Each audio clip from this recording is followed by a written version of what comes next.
I found out about the challenge in 2013, which was the year I was seriously injured at work, laying in a hospital bed. I had two of my colleagues come in and I was amazed at what they looked like. I hadn't seen them in a few weeks and I asked them what they were doing and they told me they were doing Max's challenge. So I got straight on my phone and Googled it. It took me till this year to be able to do it, and I chose the challenge because it was a massive thing for me, and I knew that it wouldn't only change the way that I looked, but it would change the way that I feel. I was sitting on the couch one day watching TV with a glass of wine and a packet of chips and munching away, flicking through the TV channels, and I saw Max's muscle and I thought, oh, wonder what that is, so I have a look, and it was talking about the 2013 challenge, and it had just started and they were showing pictures of these women that had made these remarkable transformations, and I thought, wow, that can't be real. I had a pretty close look at the whole show, and as it went on I thought, wow, these really are real stories and real women. And first I thought, I'm too old to go back to the gym. I'm 50, I'm overweight, people will laugh at me. I'll walk in and people will say, oh, you know, look at that fat old woman, you know, what's she doing here? And as I watched the show, the idea formed in my mind that it's free to do, and I thought, wow, I could do this. My friend Bree actually got me into it. She had done the Maxine's challenge before. She's one of my fellow dance mums. She would come and she would talk about it, and I saw her results and I sort of thought, I could do that. I'll just do it to shut her up. Then once I started, it was the best motivation because I had someone with me on that journey. So I would work out with her and her husband. She would ask me how my diet was going. We could talk about it. I could tell her I missed pasta or tell her I wanted chocolate, and she understood what I was going through. I was fully committed. When I decided I'm going to do the challenge, that was it. I was going to put my heart and soul into it. The goal for me was I wanted to become emotionally stronger. I needed to. My good friend Stacey, she came to me and said, let's do the challenge, and then I was like, no way, like you have to post a before photo, that takes guts, I'm not doing that.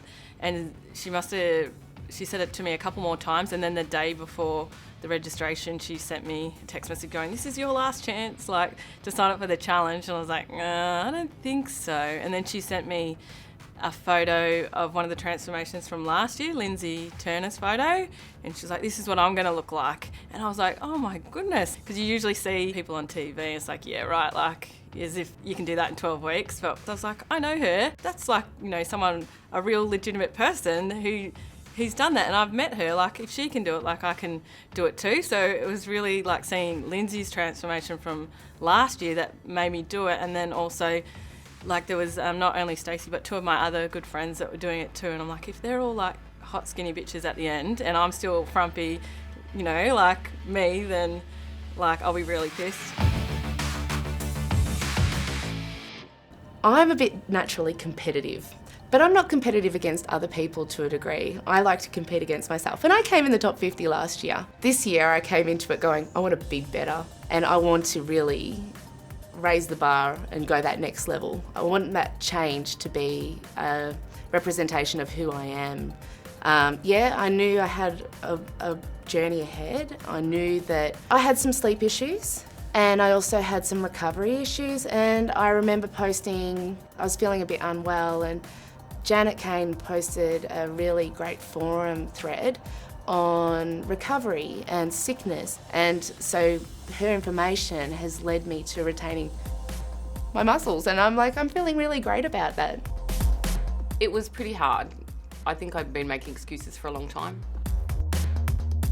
I found the hardest thing was deciding to do it publicly. When I first decided to do it, I thought I won't tell anyone, I'll do it privately, and then after a week or two, if I'm not going very well, I'll just stop and no one will know, so it won't matter. And then the more I thought about that, the more I thought, well, you know, when I watch TV shows, I think to myself, how can they not be losing weight some weeks? Because they've got all of Australia looking at them. That should make them accountable. And I thought, perhaps the only way I can do this is if I can make myself accountable. I just clicked public and just went with it. So the nutrition plan was harder for me than the exercise.